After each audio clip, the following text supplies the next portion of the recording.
Hi, what is up everyone?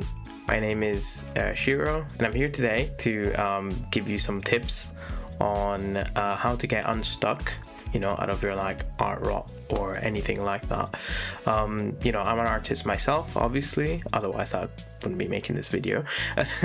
But so I just want to share today three things, possibly plus a bonus. So stay tuned until the end so you can see that as well. Generally, I have three tips that I usually give to people to sort of get them unstuck, and I'm gonna share it to you guys. I made a bit of a longer intro. Let's get into it. The first thing that I want to say is that I suggest doing this exercise on paper. Why is that? Paper is the main traditional media that you should be focusing on rather than digital. I used to work mostly on paper, and then I switched to digital once I learned all the fundamentals. This is not to discourage you from using digital stuff, but I suggest you start off with paper and then get more into digital, especially if you're doing an exercise like this. Targeting lines are really not as much of a use if you're doing them on Photoshop, because the precision that you've got with the lines is not going to be as good as it is with paper.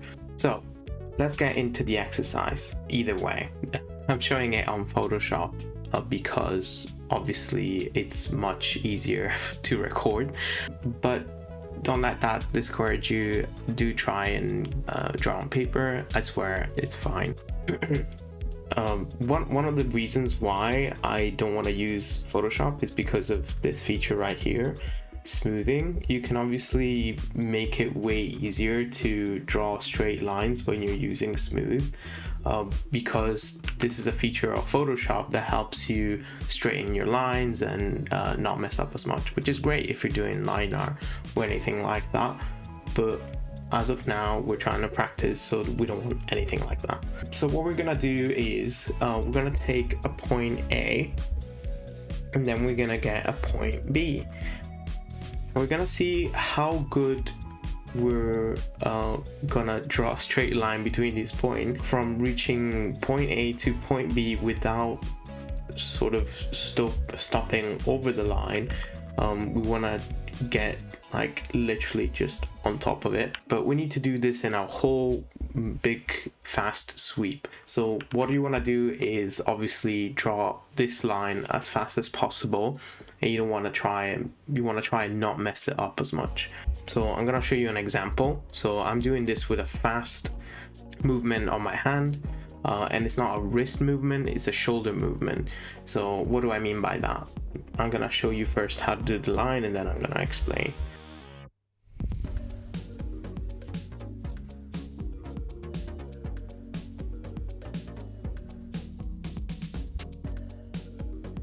Okay, I managed to do one without messing up.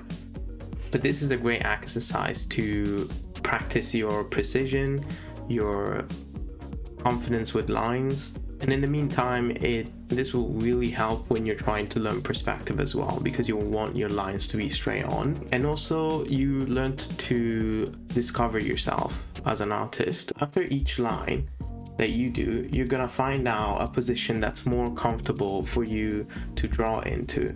And that's because whenever you're targeting your lines, whenever you're drawing something, you're either pulling your lines towards you or you're pushing them away. So this means that with your hand, you're doing a pull and push kind of movement depending on where you're starting from. Also, there's a position that you're probably more comfortable drawing in.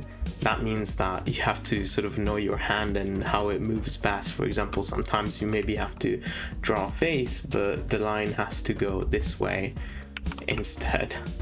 And instead of trying to draw a straight line like this, when your canvas is straight on, you might be more comfortable rotating your canvas, and that's because you want to use, something comfortable for you to draw into. So whenever you find out if you're a puller or a pusher, it's gonna be way easier to practice this. Obviously you can do this without trying to get from point A to point B, because, you know, for example, I messed it up there, but this is because you're trying to, again, not only practice precision but also confidence, and you're just trying to warm up your hand anyway. In my case, I always try and push and pull anyway. I try and see what's best, you know, what position is best for my hand and what I feel more comfortable doing in any situation. You can also like Control Z a lot in Photoshop, so that's obviously gonna you know, tank your results. So you want to keep a page to sort of see you know, how far you've come and how more precise you're getting with your lines. Another thing is that the more further away that your points are going to be, the harder it's going to get to reach them. But sometimes, you know, you get a good sweep and that works out, so that's actually really good. So, you know, just practice and see where you get to. You might actually get a lot of satisfaction from this. It's really easy and it's really mindless. It helps you practice. It's a no-brainer to do, honestly. You should do this. Now for your second tip, what I suggest is when you have no ideas, you don't know what to do, and you feel like, you know, anything you draw is just gonna be crap, copy drawings with intent. And what do I mean by that? Just take up, you know, an image that you like. Maybe there's an artist that you really like, or you took a picture outside. Also, taking pictures is a good way of, you know, improving on your art, because you get to see you know, nature. I suggest putting a grid on your phone as well, so you get to, like, you know, size things in the way you want. But yeah, usually using stuff like that for reference and then straight up copying them is usually a good exercise. Why do I say that you should do that with intent? What I mean really is that you obviously everyone has things to improve upon, but maybe, for example, your anatomy is way better than what your material rendering is, so you don't need to study anatomy that much for now, or at least, you know, maybe you're getting good at like anatomy, but your painting skills, you know, they're not the best. So what you should do is think about, you know, what do you want to practice? Do I want to practice colors? Do I want to practice painting in general, just like new painting techniques, style, you know, anything you can come up to. Art is a journey and there's always things to learn. In my example, lately I've been studying more material rendering. By the way, on my stream, what I did was I painted the long-nosed dog, and in this case, you know, I was trying to just focus on rendering the fur. I'm not aiming for like 100% accuracy, so I didn't really do a structural drawing or anatomy for like the dog's face. I didn't do any of that, and that's because I wasn't aiming for 100% accuracy. I was aiming for, you know, rendering. So I wanted the fur to look realistic, and I wanted the texture to feel like a dog's face. Plus it was very fun because you know, it's that long face me. I suggest doing these as much as you can, really when you don't have any ideas, you don't have any portfolio stuff that you need to do. I feel like this is the best way for you to improve. And the thing is that you can really do this with anything. So if you want to learn, for example, you know, perspective, take a cityscape and just straight up deconstruct it. So go over it with your own lines. There's some really good videos on YouTube about deconstruction. I'm not going to get into that.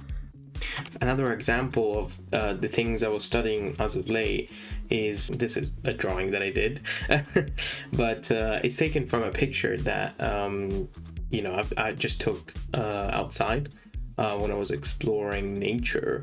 So I went ahead, picked it out from my phone, and I just, studied it. I was being mindful of like the texture of, for example, the rock here. I want it to feel like it's like wet. It's got that wet feeling, and it's like nice and rough. And this is not 100% finished either.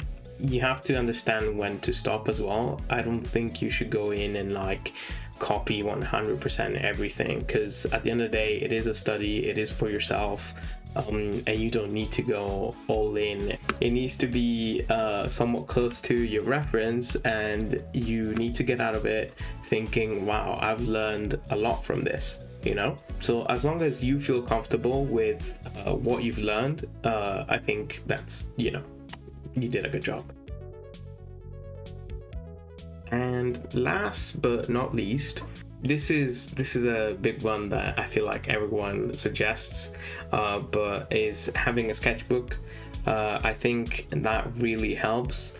I think the whole journey of having to go out of your house, getting a brand new sketchbook, and just draw anything on it.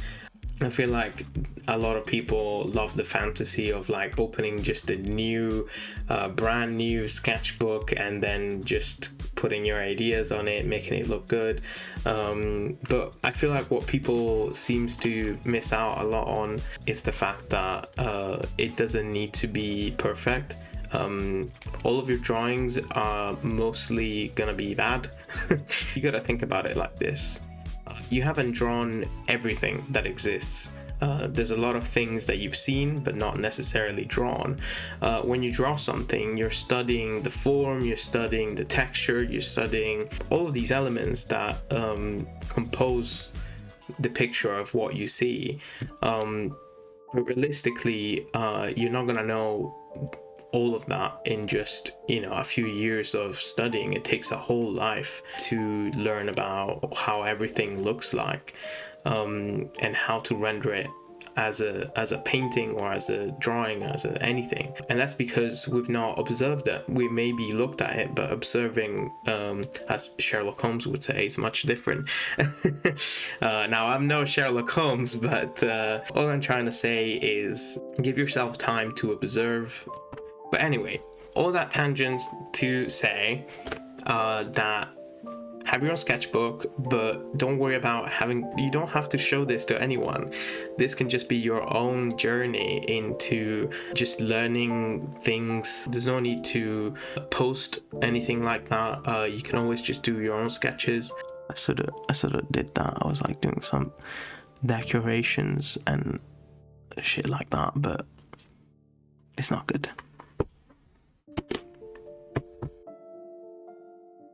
Oh yeah, I almost forgot the bonus. So the bonus is not really something that you can do, but it's something that I wanted to say, which is take your time to actually sit down and learn things. Art is something that's really hard, and it takes long hours of working. It takes a lot of time to learn art things. Don't be hard on yourself. I think that's a big takeaway from this whole thing. But anyway, I thought, I share all this stuff. I hope that was helpful in some way or another. Feel free to leave a comment, please, if you thought this was helpful to you. If you want to see more. Thanks for watching. Feel free to follow my stream if you want. I'm live on Twitch almost every day. Probably live right now if you want to come check it out. And if I'm not live, you can always just leave a follow. Thanks for watching. Ciao, ciao. Asmon is a Dark Knight, a play 7 piece I made on stream. That looks good. Oh, I think that's the sword that I had too. There's like the whip and chain and shit. Look at my fucking hair. It's like, oh, it's even got the little part that would go on my forehead whenever I would get mad. Yes, he's got the death save. He's got the death save. Come on, Dominic. Come on. Come on. Are you fucking kidding me?